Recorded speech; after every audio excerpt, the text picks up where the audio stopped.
പുസ്തകം ഒരു തരത്തിലും ആരെയും കുറ്റപ്പെടുത്തുന്നതല്ല കേട്ടോ. ഇന്ത്യ എന്തുകൊണ്ട് കരുതിയിരിക്കണമെന്നും ആദ്യമായി ചൈനയെ കായികമായി ആക്രമിക്കാനും ഈ ഗൽവാൻ വാലിയിലെ അടിക്ക് നമ്മൾ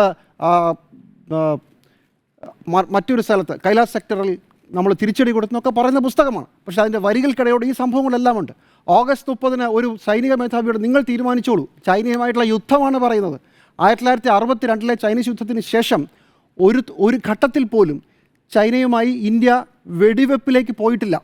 അതുകൊണ്ടാണ് ഈ ഗൽവാൻ വാലിയിലെ അടി എന്ന് പറഞ്ഞത്. അത് കല്ലുകൊണ്ടും വടികൊണ്ടും ഒക്കെ അങ്ങോട്ടും ഇങ്ങോട്ടും അടിച്ചാണ് അവിടെ ഇന്ത്യയുടെ 20 പട്ടാളക്കാർ മരിച്ചത്. അപ്പുറത്ത് 4 പേരെ മരിച്ചുള്ളൂ എന്നാണ് ചൈനീസ് സൈന്യം അവകാശപ്പെടുന്നത്.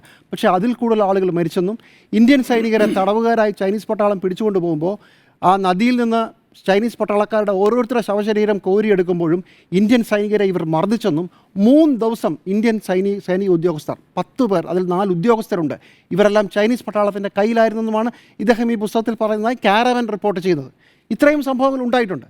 അപ്പോൾ ആ പുസ്തകത്തിൻ്റെ ചില കാര്യങ്ങൾ ഉദ്ധരിക്കാൻ ശ്രമിക്കുന്നത് എല്ലാ കാലത്തും ഇന്ത്യ എന്തോ ഭയങ്കര സംഭവം, കോൺഗ്രസ് സർക്കാരിൻ്റെ കാലത്ത് തോറ്റുക മാത്രമായിരുന്നു ചൈനയുമായി ഇന്ത്യക്ക് സംഭവിച്ചതെന്ന് പറയുകയും ഒരു തുണ്ട് ഭൂമി പോലും ഇന്ത്യക്ക് നഷ്ടപ്പെട്ടിട്ടില്ല എന്ന് പറയുമ്പോൾ അത് ശരിയല്ല, ആ വാദത്തിനൊരു പ്രശ്നമുണ്ട് എന്ന് പറയാനാണ് ഇന്ന് രാഹുൽ ഗാന്ധി ശ്രമിച്ചത്. ഈ സംഭവം സഭയ്ക്കകത്തൊരു വിഷയം ഉന്നയിക്കാമോ ഇല്ലയോ എന്ന സാങ്കേതികത്തിൽ തട്ടിയല്ല പറയേണ്ടത്.